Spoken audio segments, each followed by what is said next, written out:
I think if there are folks who are already a little suspicious of either Ashkenazi Jewish folks or Jewish people in general, and unfortunately, there are a lot of people who are like that, I think that will be a piece of the puzzle that they will decide fits rather conveniently into their worldview.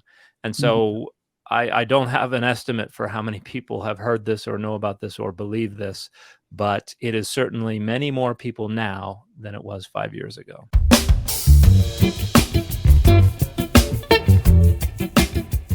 Welcome to the I'm All Over the Place podcast. I am Dara Tucker, and I am introducing my very, very special guest, Mr.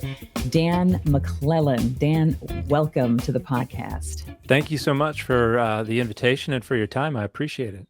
Yes, I am so excited. It's been a while since I've been this excited about covering a topic, and maybe it's just the nerd in me or the weird cadre of interests that I bring to the table. I'm hoping that there are many people who are interested in the topic that we're going to talk about today, because I think, unfortunately, it is becoming more and more relevant in the world in which we live. And I'm shocked at just how prevalent some of the theories and misunderstandings and conspiracies around this topic. I'm surprised at how common they have become in recent years. But we have a biblical scholar, a Bible scholar here. Please tell me, Dan, about your background. What's your educational background? Because we're going to talk about religion today. We're going to talk specifically about the Ashkenazi Jews and their history and some theories that have been swirling around for quite some time about where they come from, what their origins are. But Dan, kind of tell us about yourself and how what your title is, how you came into this knowledge, what your educational background is, and all of that. Yeah, absolutely. So I call myself a public scholar of the Bible and religion right now. I am an honorary fellow at the Cadbury Center for the Public Awareness of Religion at the University of Birmingham. But I primarily engage in public scholarship on social media, offer online classes and things like that. I do have a PhD in theology and religion from the University of Exeter, where I wrote my doctoral dissertation on cognitive linguistics and the cognitive science of religion and the conceptualization of deity in the Hebrew Bible. I also have a master's degree in biblical studies from Trinity Western University and a master's degree in Jewish studies from the University of Oxford, where I was at the Oxford Center for Hebrew and Jewish Studies, which was a wonderful experience. But my research focuses on conceptualizations of deity, of scripture, and of religious identity, and primarily through the methodologies of kind of the standard methodologies of biblical studies, but also cognitive linguistics and the cognitive science of religion. No, not at all. No. I'm well outside my lane.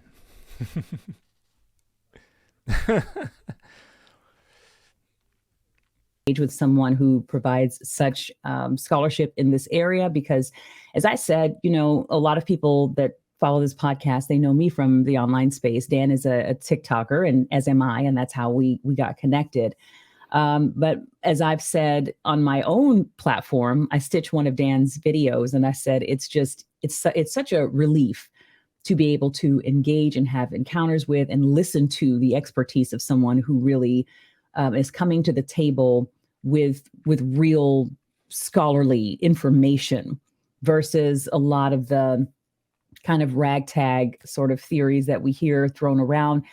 I think everyone to a certain degree is a biblical scholar in their own mind. And I think in certain circles, that's encouraged. I know in the circles that I grew up evangelical, or what would be called evangelical. We certainly did not call ourselves that. I was non-denominational, charismatic. And then in my grandmother's church, I grew up around the holiness and Pentecostal movement. So kind of, one foot in each world. And particularly in that non-denominational, charismatic, word of faith environment, you are encouraged to study the Bible very deeply. And, which leads to a lot of, there is some scholarship there, but then there's also a lot of, I think, a tendency to, which I know is kind of one of your sticking points, this idea of beginning with a dogma let's begin with the belief, and then let's attempt to kind of insert this quote unquote biblical scholarship onto this belief system or this dogma to try and prove an already existing belief. Yeah. And so that's the world that I grew up in. And I think that's why it's just so cool for me to sit down and be able to dialogue, and even to just watch your videos, but to be able to sit down and dialogue with you, because it's like, well, we really didn't have a choice when someone presented themselves as being knowledgeable about certain things around scripture. We had no choice but to just accept what they were saying. Yeah. And we didn't have, I grew up in the age before the internet. We didn't have access to be able to just go and deeply research things. So it's really refreshing. I will say, Dan, I saw in my comments on that video that I stitched of yours, someone commented, and which I thought was the coolest thing. They said, and I'm sure you've heard this kind of thing before, but the woman said, if I had been able to have access to this level of knowledge, I might not have left the faith, which I thought was a really interesting comment. I think a lot of people may assume if we're analyzing the Bible too deeply, if we're becoming a little bit too academic with it, and we are not as focused on the religion or the dogma of it, then that pulls people away from the faith. I am, yeah. So I am an adult convert to the Church of Jesus Christ of Latter-day Saints, also known as the Mormon Church. I served a 2-year mission, proselytizing mission in Uruguay, where I learned Castellano, which is a type of Spanish that gets me in trouble when I try to talk with a lot of folks around here. But whenever I hear the Pope talk, it brings me back to Uruguay. But I get comments like that frequently.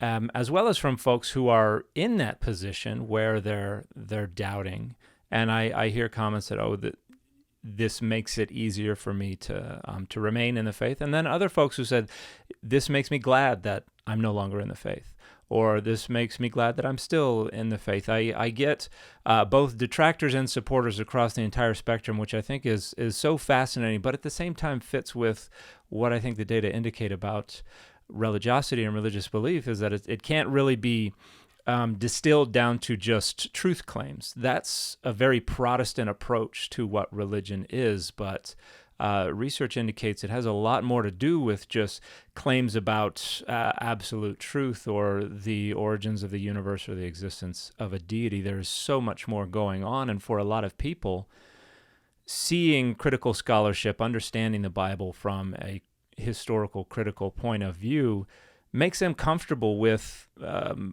sitting in those other dimensions, those other spaces that make religion fulfilling and meaningful for them. And so it's not a huge surprise, but it is always, well, I guess that's a lie. It shouldn't be a surprise, but it still surprises me how many different perspectives I see from people commenting on my content and sending me messages, because they come from the entire spectrum of belief and non-belief, and I think it just shows how complex, how multifaceted, multidimensional belief can be, and I'm very grateful that I'm able to offer something that people find useful across that spectrum, and I look forward to more and more scholars out there being able to do that, because I certainly appreciate the experts that I've found on TikTok in other fields, in medicine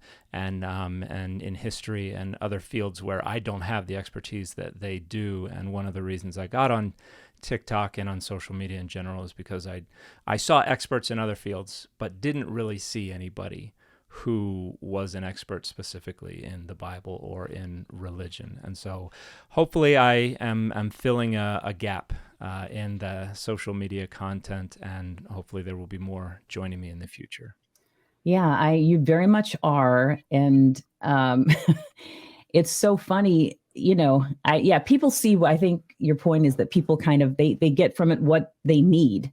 Their people are drawn to what you do for various reasons. But I think, I commented recently when marking a milestone that I had hit on TikTok, and I was on Facebook, and, just kind of doing my little celebration thing. And I'm like, the best thing about this space, this online space, TikTok specifically, is being able to encounter and interact with. I have been able to connect with so many professionals and so many people who have such a deep well of knowledge about their specific area of emphasis. Yeah. I mean, like you said, medical professionals are there, and epidemiologists, and there are historians there, and there are people who are talking about culture and race and religion and science and technology and data analysts. And you pretty much anything that you want to learn about, you can find Yeah.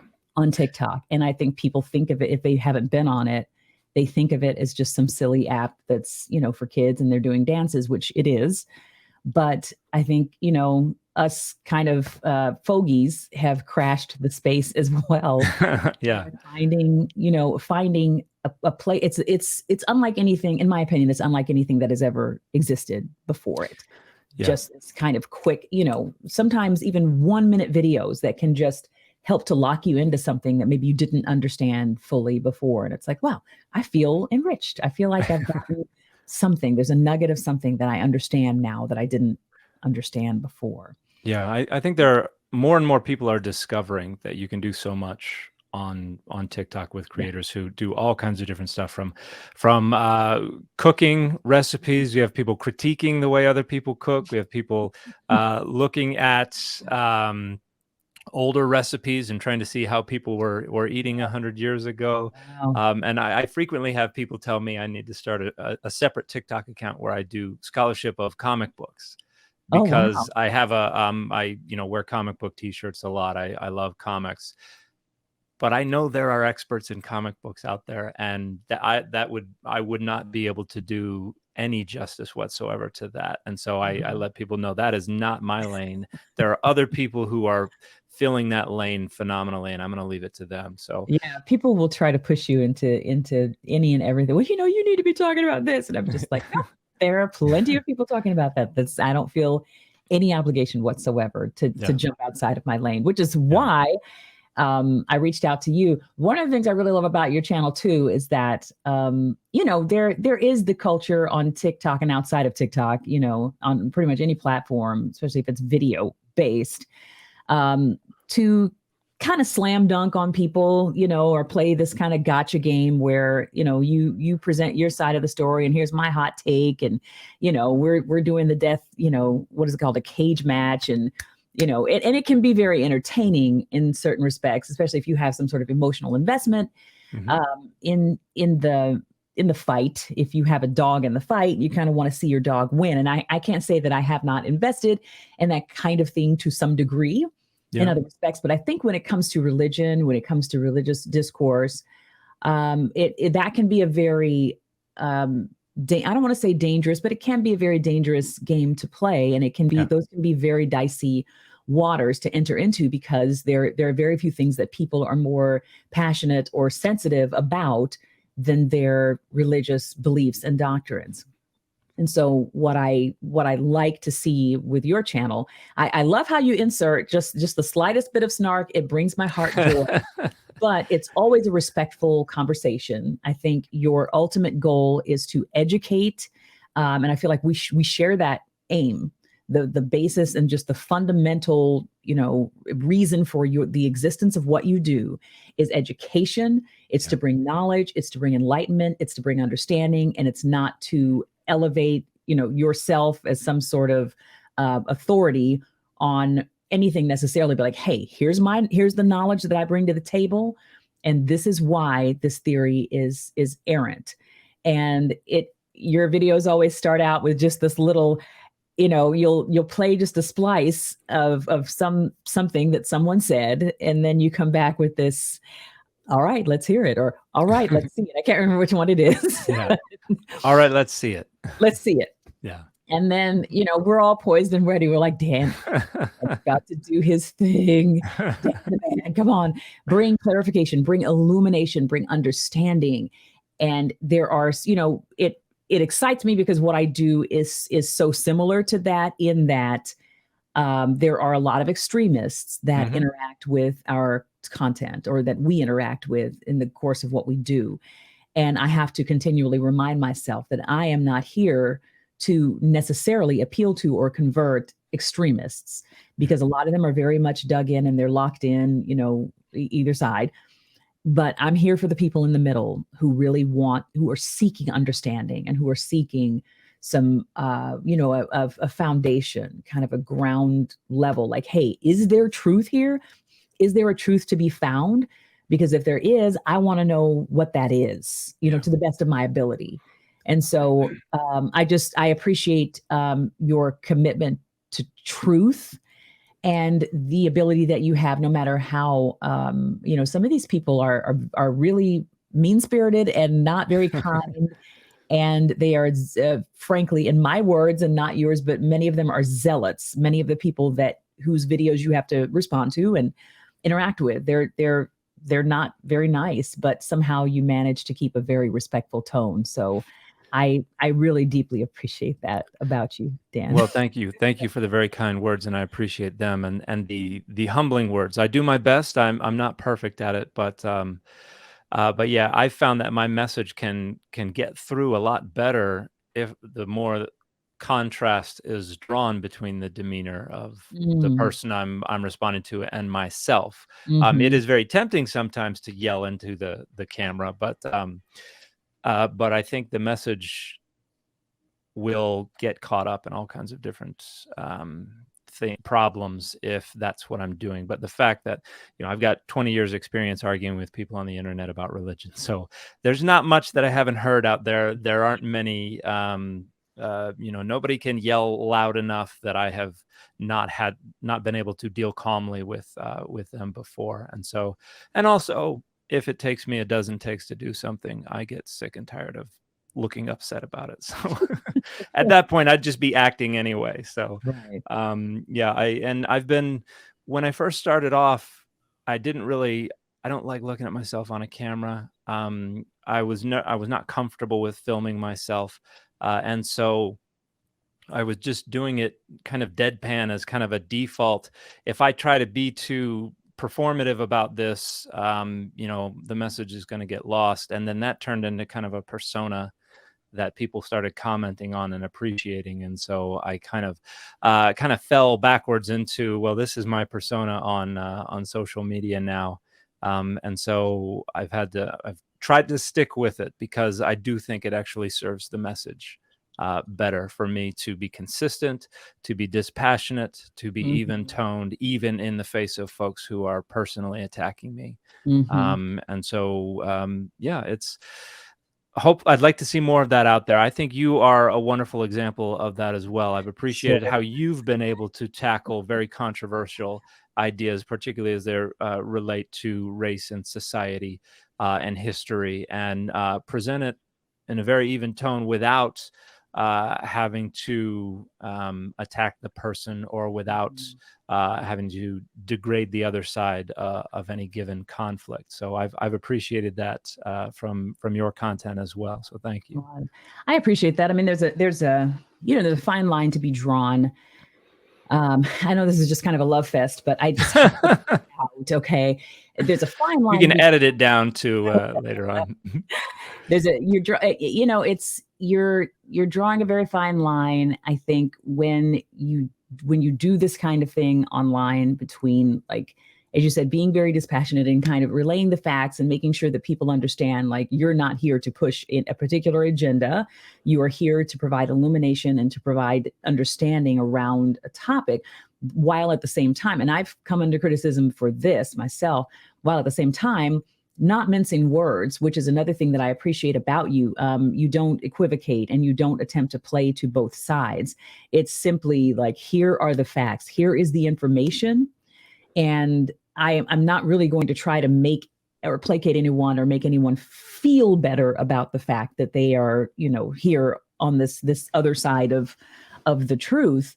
I'm not coming after you. I'm not attacking you personally necessarily, but I'm going to state very clearly, very succinctly, that is, the video that I stitched of yours, the clip that I took was you literally saying, that is not true whatsoever. There is absolutely no stitch of truth to that. And we need that, though. We really, really need that in this age of, like, quick sound bites. And it can be very easy to obscure the truth when you just you're willing to just wear someone out by yakking their head off about something.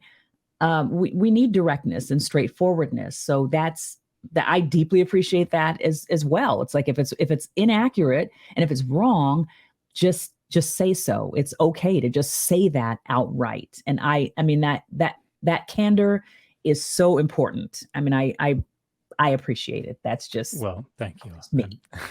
And I think the discourse would be much improved if we could learn to distinguish the rhetoric from the person. And I try to address the rhetoric, and I don't mince words with the rhetoric, because rhetoric can be phenomenally harmful, even if the person who is sharing it doesn't understand exactly the harm that it can cause. And I think that is likely true of what we're going to talk about today as Yes, well. That a lot of absolutely. people spread this rhetoric without realizing what lies underneath and what the rhetorical goals of some of the architects of this rhetoric are.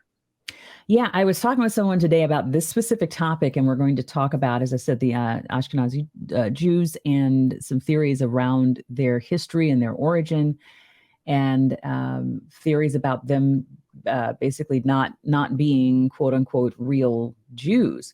And I was talking with someone about this and just how excited I was to have this conversation. And they said, well, they weren't necessarily saying let the people have their fun, but they were essentially saying let the people have their fun. Like, why disturb this? Why disturb them? They're not bothering anyone. And there are some different complexities to this conversation that can be a little bit difficult to get into and can be extremely touchy and very sensitive. And so when you say that theories like this, and I'll kind of let you lay out what the theory is that we're addressing. When you say that those theories can do harm, how exactly can they do harm? Why dispel the myths? Why do any sort of myth busting around it? And this is one of the things that if I ever get accused of being dogmatic, it's about this. But I've always been clear that I prioritize the data over the dogma. However, all other things being equal, I'm going to give the benefit of the doubt to the less powerful, the less privileged group, because when we try to level everything off and treat the system as if everyone is on the same playing field, that benefits the privileged and the powerful over the marginalized, the minoritized, and the oppressed. That just perpetuates the systemic power asymmetries that cause that marginalization, that oppression. And so I'm going to give them the benefit of the doubt. And what we're talking about today is an issue where this does contribute to anti-Semitism and the perpetuation of a lot of myths, as well as a lot of attempts to structure power over and against the interests of some of those marginalized groups. And unfortunately, there are so many different interests involved in this issue that in many ways it's pitting oppressed group against oppressed group, and marginalized group against marginalized group. And I think that the privileged and the powerful are going to be served by the perpetuation of these myths and by people focusing on pitting these groups against each other, so that the most powerful and the most privileged continue to remain in their position. And I think more clarity about what's going on here, about what interests are in play, will serve everyone's interests, and hopefully we can achieve a little more equity across the board, if that's possible. Yeah, I think it is possible. So can you just kind of lay out this theory for us? This theory, I believe it's called the Khazar Theory. So can you kind of just address like what is this? I mean, I know the ways in which I've encountered it, and it's hit very close to home for me. But can you just kind of tell us what the theory is and where it came from?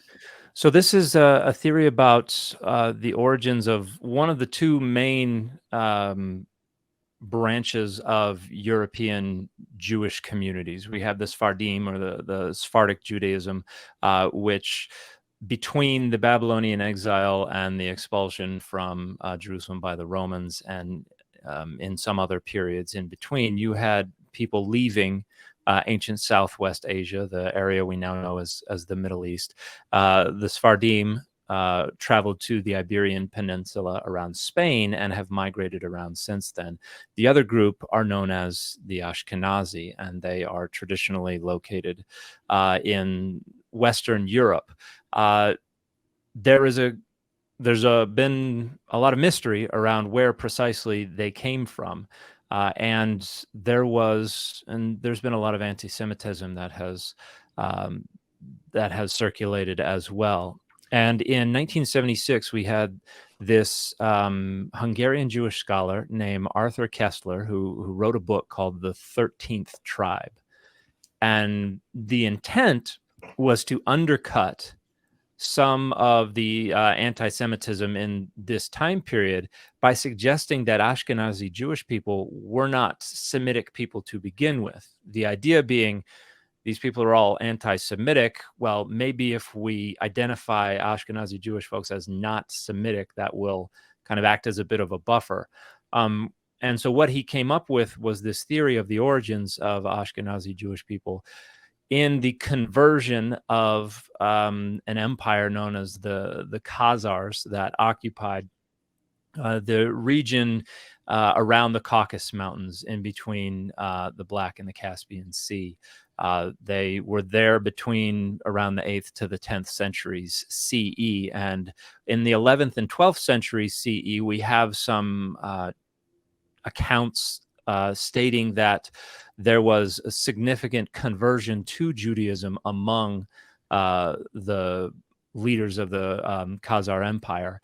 And so this theory that Koestler produced was that Ashkenazi Jewish folks originate in these converts to Judaism within the Khazarian or the Khazar Empire, which would mean that the Ashkenazi Jewish communities do not go all the way back to these populations that fled the land of Israel, the Middle East, Syria, Palestine, ancient Southwest Asia between the 6th century BCE and the opening centuries of the Common Era, but originate in these converts, which means they would have no genetic link to those early Jewish communities that were leaving from the land of Israel. And this is it's a problematic attempt to kind of shield Ashkenazi Jewish folks from anti-Semitism, because it then led to a more, I would say,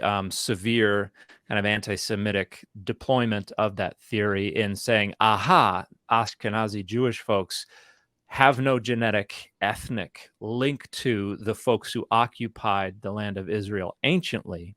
Therefore, the folks who are coming back into Israel from Ashkenazi communities are invading a land that is not theirs. And it contributes to this idea that they don't have proper rights to that land.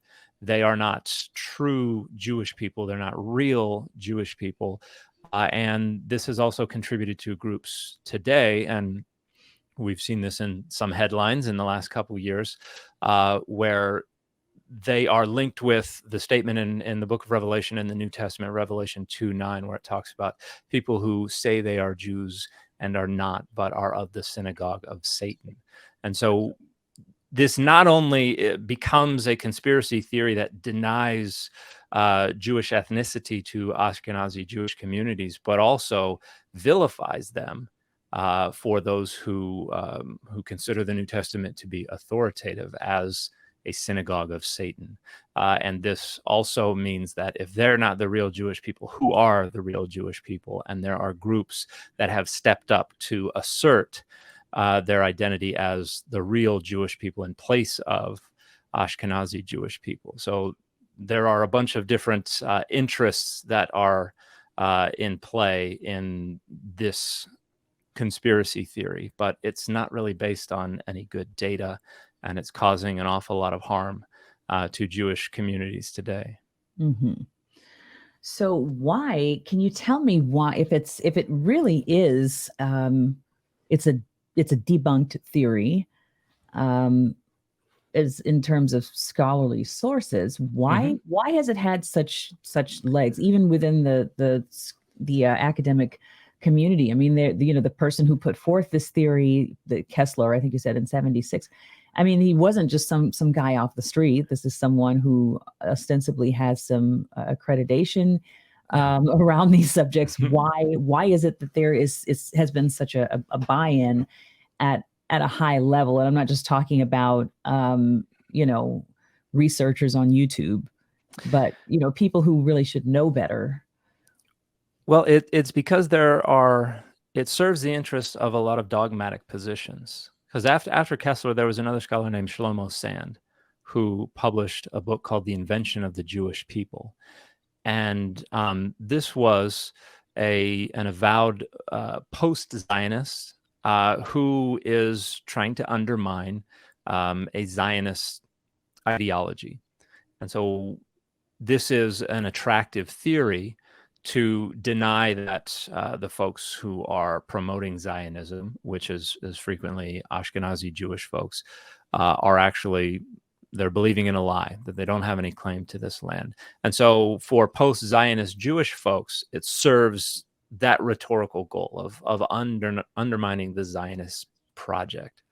There are also Palestinians who have been under the boot of the Israeli state since it was formed in the middle of the 20th century, who are suffering under what many scholars refer to as an apartheid state, who would be served by the notion that these are invaders who don't have any connection to and therefore don't have any right to this land. So it serves those interests as well. And there are other folks who want to assert their own connections with ancient Judaism, who would need them to get out of the way in order for that to work. And so it's a lot of folks are seeking to advance the interests of their own social identities, whether they are anti-Zionist or they are Palestinian or they are a member of the Hebrew Israelite groups who are some of the more recent promoters of this theory. And there's nothing wrong with these social identities. These are people trying to advocate for their own identity, for their own groups. And this is an attractive way to do it if one doesn't understand all of the history, the linguistics, the science behind it. And so it becomes a way for people to seek to structure power in favor of their own identity politics. And unfortunately, it causes a lot of conflict in the academic and the broader social world. Mm-hmm.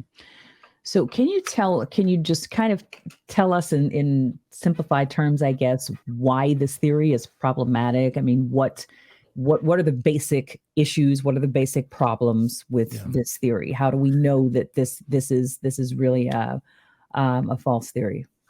Well, one of the things it's trying to respond to is the problem of how around 1,000 years ago, between 1,000 years ago and now, the population of Jewish communities in Eastern Europe exploded. Where did they come from? And there are ways to account for this with just internal population dynamics. It does not require we find these mass migrations from elsewhere.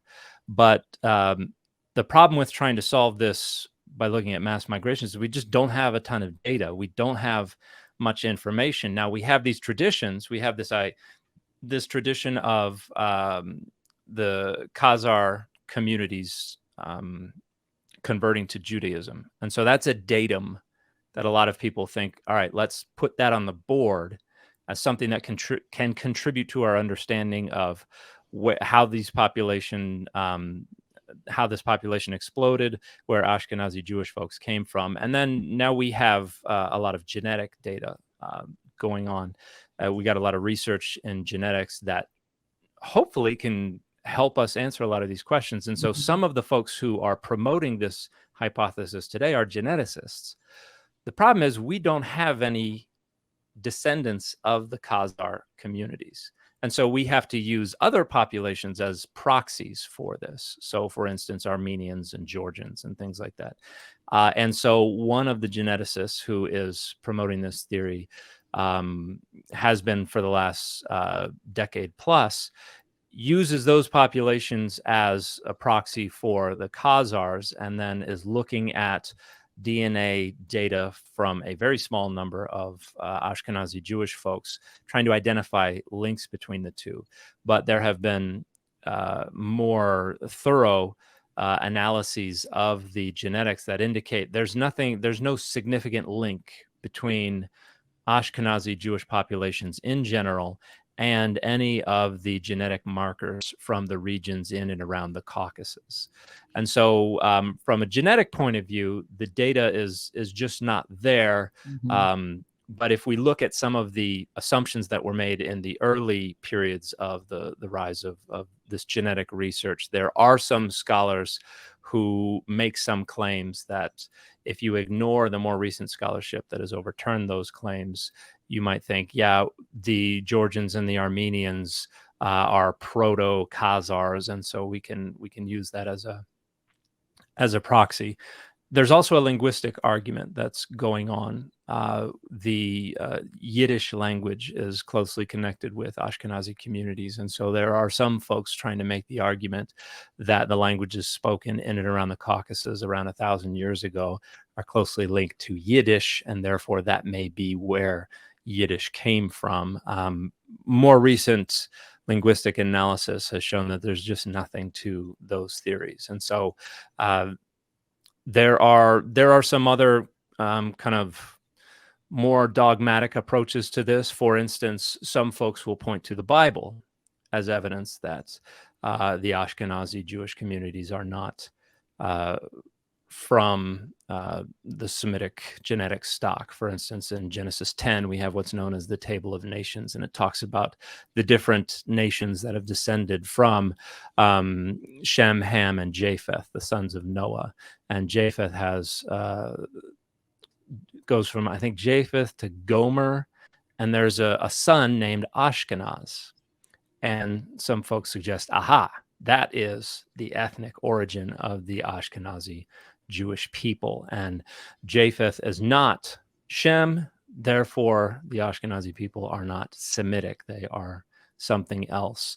And that is also baseless because, one, the Table of Nations is not an accurate identifier of the ethnic roots of the different nations of the world. It's an etiology from the middle of the first millennium BCE that is just coming up with a way to group all of the known peoples in the world underneath this tradition of Noah, who had Shem, Ham, and Japheth, and they populated the whole earth after the flood. But additionally, the name Ashkenazi was applied to the Jewish communities that were settling around the Rhine, around northern France and Germany around 1,000 years ago, because in the rabbinic period, that name Ashkenaz became associated with the Scythian peoples, then became more broadly associated with the Slavic peoples. And then around 1,000 years ago, the use of that name to designate regions and peoples moved over into Western Europe. And so as Jewish communities were growing in that area, they became referred to as Ashkenazi Jewish people. So on biblical and linguistic, on genetic grounds, the argument doesn't really hold water. The overwhelming consensus is that there may be some Khazars who converted to Judaism, and they very well could have made their way into the roots of some Ashkenazi communities, but it's not the majority of their origins. It's certainly not responsible for the entirety of the genetic stock of Ashkenazi peoples, and so the theory doesn't is widely rejected by scholars today. So how harm? I mean, I know it probably is a very difficult thing to measure the harm that a theory like this has done. I mean, how would you assess that just from your own point of view? What is the harm? How do you assess the harm that is done by this theory? Well, I think a lot of the harm is more social than anything else. It contributes to a lot of hard feelings about Ashkenazi Jewish people among folks who think that this theory has something to it. They think that Ashkenazi Jewish folks are false Jewish people, that they are not real Jewish people. There can be there's a lot of hatred and a lot of vituperative, pejorative rhetoric being shared on social media about Jewish people, just in general, and this is just one more way that that can be amplified, particularly in when it gets shared publicly. Some people like Kanye and some other folks recently have been sharing this theory. And these are very powerful people who have a lot of access to media and can spread these theories. And so people who may not have felt negatively towards Ashkenazi Jewish groups before the last couple of years may now have heard this and thought, oh, that makes sense. Okay, I'm going to think this way about Ashkenazi Jewish folks in the future. It is going to harm relations between the Palestinians and Israelis. I mean, those relations have always been strained, but that's just going to contribute to further strain on their part. And to the degree that some of the more conservatively minded politicians in the U.S. adopt that as a part of kind of a conservative Christian contingent in the government, I think that could also impact the way we engage in public discourse here, and maybe even legislation at some point. I hope it does. It seems unlikely to me that it'll get that far, but that's certainly a possibility if people become further entrenched in defending this theory, which is something that frequently happens. If someone comes up with a theory and they get a lot of pushback, if that theory is important to their own social identities, rather than give it up, rather than think critically about it, what they will do is just dig in further and push back harder against it. And then people become further embedded in their dogmas, and it becomes harder and harder to overcome. So I think there are a lot of different ways that this is causing harm and will continue to cause harm.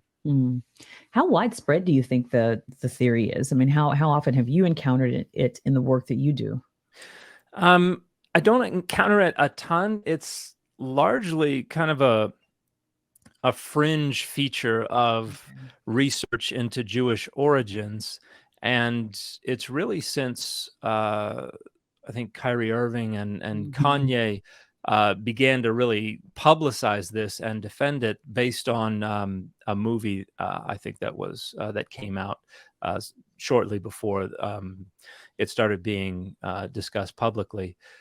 Very few people knew about it before then. It was something that really just linguists and some geneticists and some scholars of Jewish history have been aware of. And now I think people have heard kind of the rough outlines of it. And I think if there are folks who are already a little suspicious of either Ashkenazi Jewish folks or Jewish people in general, and unfortunately, there are a lot of people who are like that, I think that will be a piece of the puzzle that they will decide fits rather conveniently into their worldview. And so I don't have an estimate for how many people have heard this or know about this or believe this, but it is certainly many more people now than it was 5 years ago. Yeah, I would think, I mean, you mentioned the genetic element of it, and I would think that would kind of end the conversation. It doesn't end the conversation around a whole lot of other origin theories, at least, speaking from my point of view, dealing with, issues of race and culture the way I do, I get a lot of pushback on certain things that I say, even stating that there was that there wasn't a transatlantic slave trade, and that the majority of Black people in the United States come from sub-Saharan Africa and were brought over through the transatlantic slave trade. You would think that that would be just a generally understood and accepted thing, especially when we can go back and look at, our genetic data. But it doesn't seem to shut the conversation down. Why has research into genetics and that technology developing as it has, why has that not shut this theory down? Well, I think something that I've begun to say recently on my channel is that we need people to be able to think critically and Google competently, and the internet has made so much information available to Mhm. so many people at the push of a button. Unfortunately, it does not also make available training on how Yes, to think critically or yes, Google competently, and so people think they Google something and they find a thousand websites yeah. that say something. Hmm. And if they don't know how to interrogate the website, what kind of website is this? Is this academic? Is this social? Is this just a blog? They may not be able to get underneath those claims and find out what data, if any, are actually supporting these claims. And I've done some videos on my channel showing that you can find very, very widespread claims on websites all over the world that are just flatly demonstrably false. Hmm. Not only are they not supported by any data, the data unilaterally falsify the claims. Hmm. But someone who's not used to doing academic research is not going to know that. And Hmm. so if someone is out there on the internet looking for confirmation of a dogma of theirs, they're going to find it. Yeah. And if they're not disciplined enough to think critically and say, this website is making this claim, but where is this claim coming from? What data are supporting or are falsifying this claim? They're not going to look any further than that. That's this problem of confirmation bias. We are intuitively kind of our default setting is to find information that makes us feel better about ourselves and our social Mhm. identities. And if we find that information, we're just going to enjoy that little high, and then we're going to move on. Mhm. We're not going to question it. Mhm. And so, because a theory like this serves so many geopolitical, ethnic, and other interests, it's going to be attractive to people all around the world if they are not able to think critically about them. And so, um, yeah, it's an enormous problem. The internet, which offers so much to us, is also one of the main purveyors of problems like this, Mhm. which is why I think it's so important to get the information out there so that people there's research that shows that we can share facts all day long with people, and that's not going to convince them Mhm. that the thing and issues with COVID, I think have Mhm. only punctuated that fact that you can spew data all day long. It's not going to change somebody's mind. People are going to change their mind when they have personal relationships with people who can get them to let down their defenses, or if they have personal experiences that are strong enough to get them to let down their defenses. Because Mhm. those intuitive defenses, I need to feel good about myself. I need to feel good about my social identities. So I'm going to have these subconscious walls around my perception that are going to keep anything that challenges the goodness of my social identities out. Personal experiences, personal relationships are what are needed to get past those walls so that people can acknowledge and consider other sides of the story. Mm. Well, it's a passion of mine to this sort of debunking and myth busting kind of thing. I mean, in an accurate way and in an academic way, and the way that you do it is it's been a passion of mine for a long time. I am not an academic and I am not an expert in anything, but what I do have a passion for is critical thought, is real analysis, because as you said, there's so much information that's available to us, which kind of makes it kind of makes it more difficult to get to accurate information, because you can find backing to support whatever it is that you want to believe these days. This is the danger in the age in which we live. I mean, YouTube is it's completely shark infested Yeah. waters. And I've noticed, I mean, I can Google something as innocuous of what I thought was as innocuous as Oprah yesterday. I was looking for a little bit of, it was Sunday. I was like, let me find a little bit of inspiration. She does these inspirational kind of, talks and things. Hmm. And the crazy stuff that came up under Oprah's name, just to put that in YouTube, just put her name in YouTube.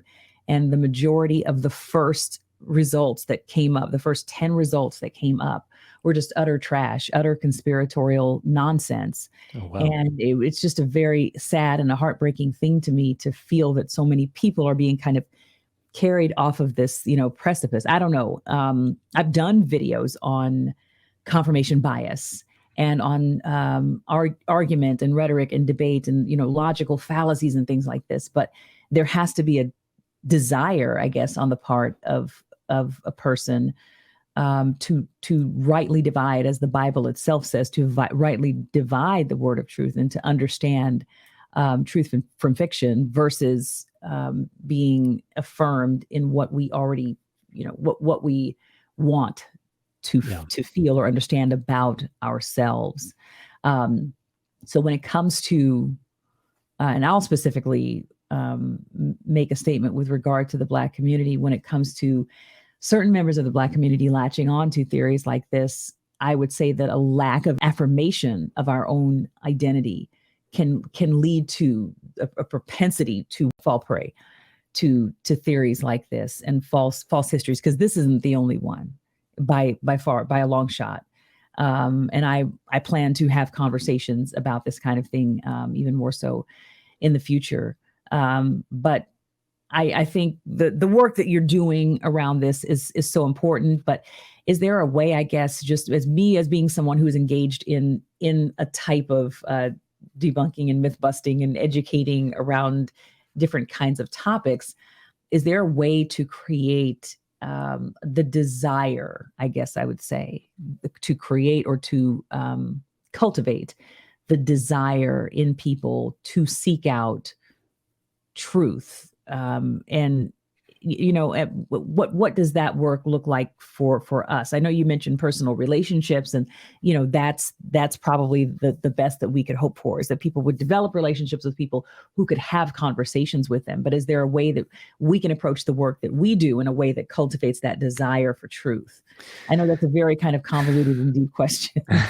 Well, that's the perennial question. It's what I ask myself every day, is how, beyond just trying to create successful social media content, how can I make it so it's more effective, so that it is more efficiently and effectively combating the spread of misinformation? Yeah. And I don't have a good answer for that, apart from just inspiring more and more people to get involved, so that the information spreads further, and so that the odds that someone hearing the misinformation is going to know someone who is engaged in this combating of it is higher.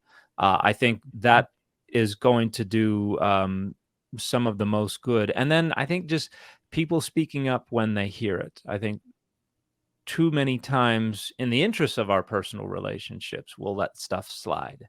And sometimes that leads to people assuming that what they're saying is more acceptable than it really is. Mm-hmm. Which it's asking people to incur social costs, Mm-hmm. to tell them you need to challenge this. But I think those costs pale in comparison to the costs of allowing this kind of stuff to continue to spread.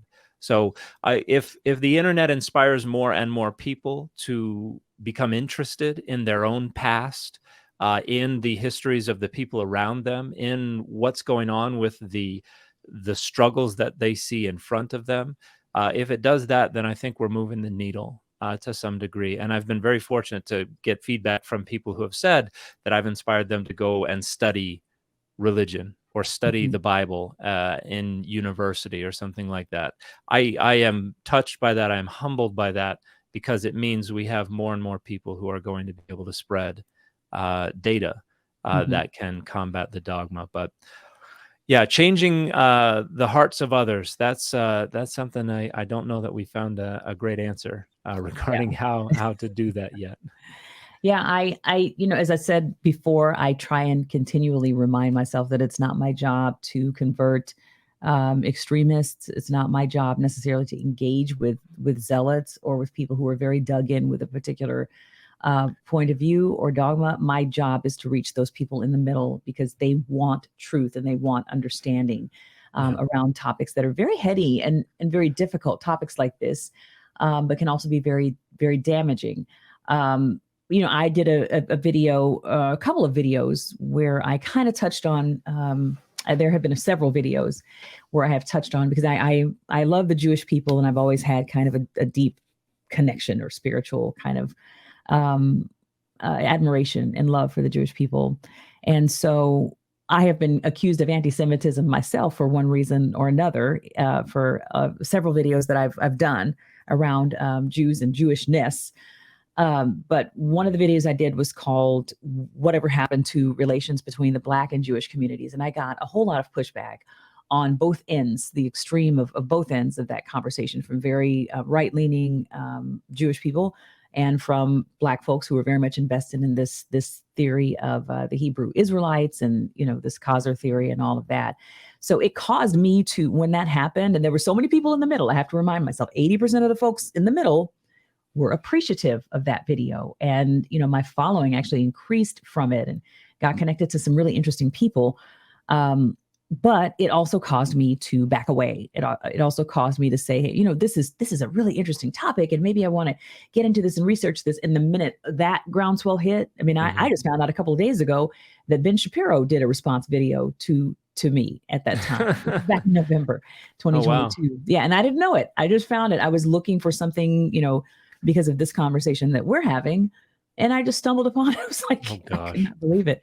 But, engaging with the extremists is difficult. And when you say, hey, when you're in a personal conversation with someone, pushing back on that is important and is necessary, because people need to understand in the moment that these are not just accepted theories, that there is legitimate opposition to these theories. And so what I would like for you to do, if possible, is just to give us a few, because you did a very good job kind of, laying out and explaining the problematic nature of this so-called Khazar theory.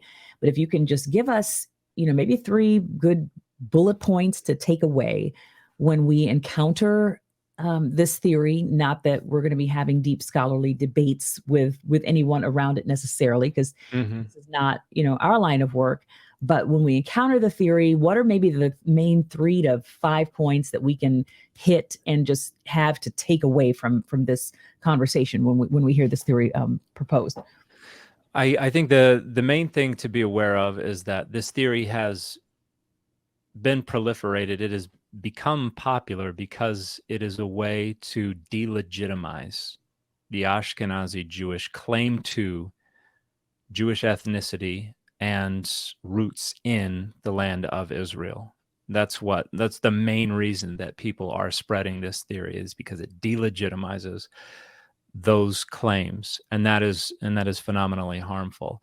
I would suggest that the overwhelming majority of geneticists agree that there is no support for the notion that the Ashkenazi Jewish people descend from Khazar converts to Judaism. That's not supported by the genetics, and it's not supported by the overwhelming majority of linguists who look at the origins of the Yiddish language.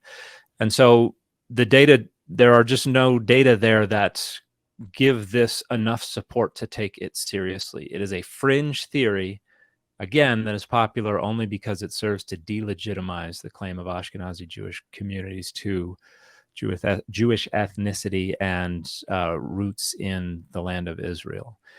And yeah, hopefully that's enough for most folks. People are going to, there are a small handful of scholars who are still trying to publish responses to the consensus saying, yeah, but what about, and there are going to be responses to that small little minority of scholars saying, no, that doesn't work because of this, that, and the other. The theory is not going to it's not going to survive scholarly scrutiny. It's only going to survive if there are people who want to spread it in their efforts to structure power and values in favor of their own identity politics, whatever their origins may be. Mm-hmm. Well, I certainly appreciate the illumination that you've brought around it. I think for most people, those kind of bulleted points are pretty much all that they can or want to absorb, but they just want to know that there is some sort of grounding in being able to push back, at least in their own heart, at least in their own consciousness. and not just full-fledged accepting these theories because they are put out there and because they're proposed. And the thing is that a lot of people who spread this kind of thing, they do very deep dives and very deep study into their YouTube wormholes or Yeah. whatever, these books that are being self-published on the topic. And they can, as I said, I think I said earlier, they can kind of overload you with information. I've noticed that they tend to be very, very deeply invested in pushing this particular narrative. And because they inundate you with so much information, they know that you cannot legitimately present a counter argument unless you Yeah. are a Bible scholar. And unless you have 2 hours to sit down and debate this with them, which most people do not have the time, energy, inclination Yeah. to study that deeply about it. They just want to know whether or not they should invest in it at all. That's a fallacy known as the Gish Gallop, Okay. where you just throw as many claims as you can, irrespective of their value, because you know that they're not going to be able to go one by one through them and Mm-hmm. show you you're wrong. And even if they throw 10 claims out and you prove 9 are completely unfounded, but there's some legitimacy to one, that's all they need to Right. latch on to, Right. because now they can then zoom in on that one claim. And so that's a very famous fallacy. Okay. And on social media, it's even more common because, if you only have on TikTok, you have 10 minutes max. Mm-hmm. And so somebody can make a 10-minute video throwing out 100 claims. And what am I going to do? Make 1,000 videos, Right. each one taking 10 minutes to go over one of the claims that they made? That's not going to happen. And so creates the illusion that the argument is stronger than it really is. Yeah.